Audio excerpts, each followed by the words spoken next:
Hello, AniCod here, and today we're going to be talking about Nomad and Iana's ARX200 assault rifle. Thanks to Connor for this recommendation. If there's anything you want to see, leave it in the comments down below and I'll make the video as soon as I can. So, the ARX200 then, one of the most hard-hitting assault rifles in the game. If you're wondering what it's like, then think of Blackbeard. Very similar weapon. Damage is 47, fire rate is 700. You can get the usual muzzle attachments like the suppressor. It lowers your damage from 47 to 39. One of the biggest drops, so be wary of that. You can get the flash hider, which is one of the best muzzle attachments. You can get the Compensator, which is not so much the best attachment. You can get the muzzle brake, which is by far the best looking, and it's actually quite functional as well. It does more than what it says on the tin.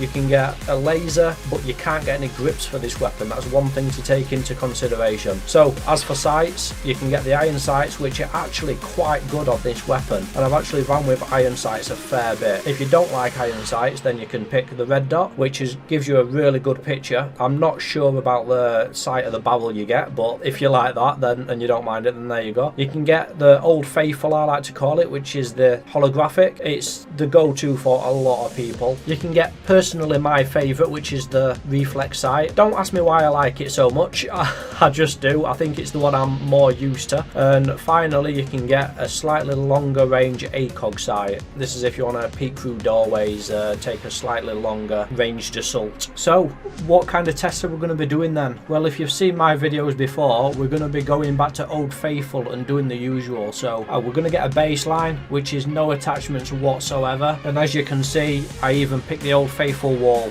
So we're going to do a short, a medium and a long, which is pretty consistent with the rest of my videos, but I think it gives you the best results. There's only 20 rounds in this mag.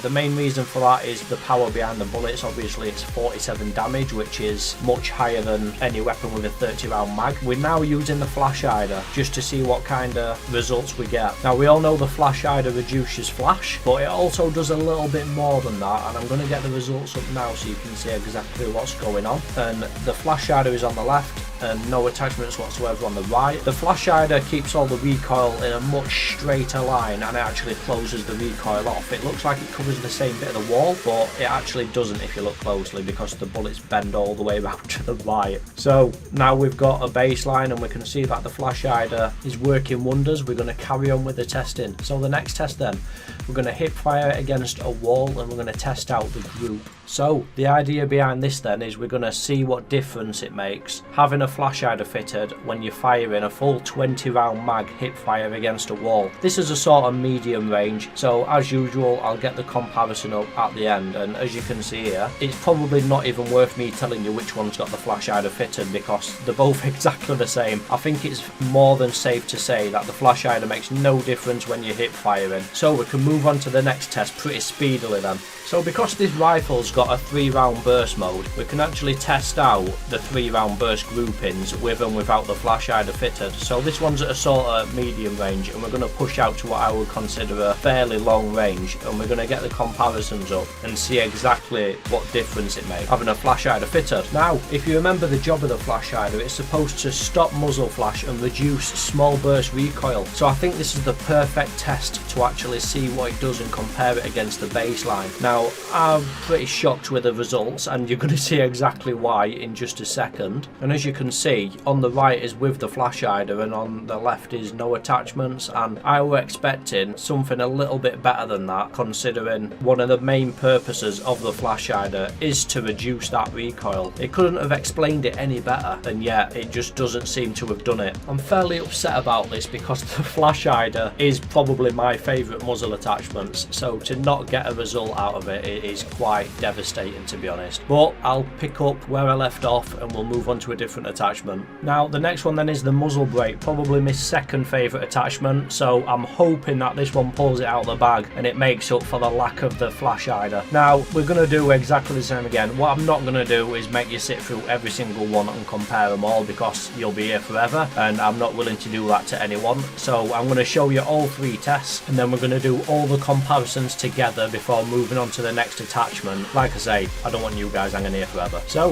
the muzzle brake then, it's supposed to reduce overall kick for single shot firing. And if you remember from my last video, if you haven't seen my last video, it's in the card above now, so feel free to click that. Just remember to come back to this video. It actually does more than it's supposed to, as in it does more than it says on the tin. So let's see if that's the case this time then. So as you can see, there's a fair bit of difference, not so much in the close and medium, but in the far it keeps everything in a much straighter line.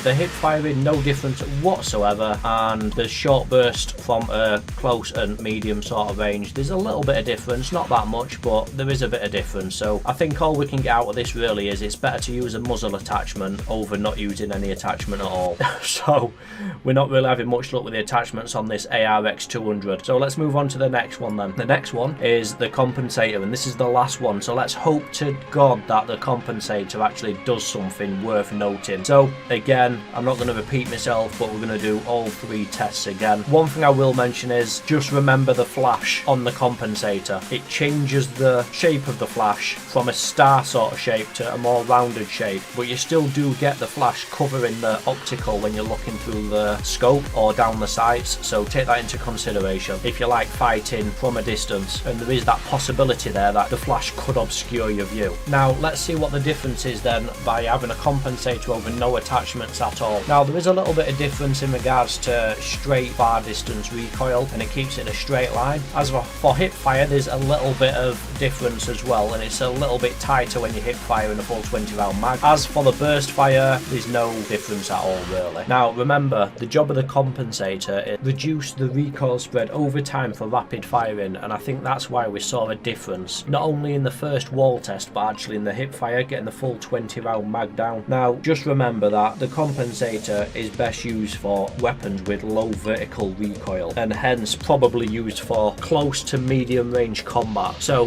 a Compensator would be really good on an MP5 or a P90 for example. The reason we're seeing such a difference on this weapon is simply because it's only a 20 round mag, and it stops the left and right bullet spray as the muzzle's climbing through rapid fire. I hope that makes sense. So just remember, every single attachment tests differently on every single weapon, so you can't just test a flash hider for example and expect that to do the exact same job on every weapon, because that's simply not the case. Every weapon has different recoil, different fire rates, different size mags, and this all comes into play when you're testing attachments. So what muzzle attachment is best for this for example certainly won't be the best on an MP5 for example.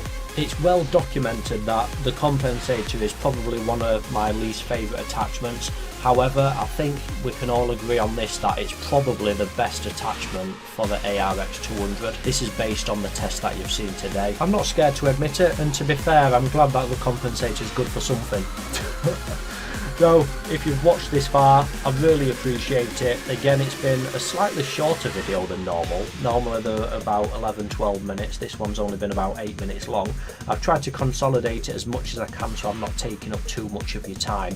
Just remember, if you did enjoy it or you've learnt something new, feel free to leave a like. I will be getting these videos out once every couple of weeks, so if you want to be notified of those videos releases, feel free to hit the subscribe button and enable the bell notification, and that'll give your little phone a vibrate when a new video drops. If you've got any suggestions, feel free to leave them in the comments down below. I'll get to them as fast as I can around my other content. You can follow me on Twitter if you want to see what video I'm working on next, and if you follow me on Instagram, you can actually see the video's thumbnail drop before the video even gets released. So there's a little bit of incentive there for you. So again, thanks for watching, really appreciate it, and I'll see you next time. Bye.